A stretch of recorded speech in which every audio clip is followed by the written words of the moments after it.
ఆంధ్రప్రదేశ్ వ్యాప్తంగా ఆలయాల్లో వైసీపీ పూజలు. చంద్రబాబు పాపాలు ప్రక్షాళన కావాలని నేతల విమర్శలు.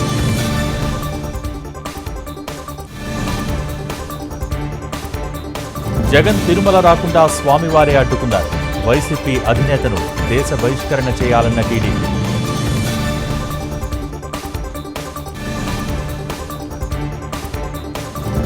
రేపు తిరుమలలో నెయ్యి, సరుకు గోడౌన్లు, ల్యాబులు పరిశీలించనున్న సిట్. పూర్తి స్థాయిలో దర్యాప్తు చేసి ప్రభుత్వానికి నివేదిక ఇవ్వనున్న అధికారులు. తెలంగాణలో మహిళే ఇంటి యజమానిగా ఫ్యామిలీ డిజిటల్ కార్డులు.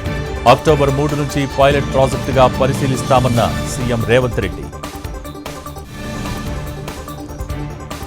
విద్యార్థులు ఇబ్బంది పడతారనే కొన్ని కాలేజీల జోలికి వెళ్లలేదు.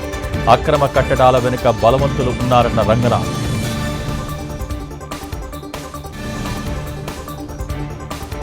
జానీ మాస్టర్ రిమాండ్ పొడిగింపు, చెంచల్గూడ జైలుకు తరలింపు. బాధితురాలిపై ఫిలిం ఛాంబర్లో ఫిర్యాదు చేసిన భార్య అయేషా.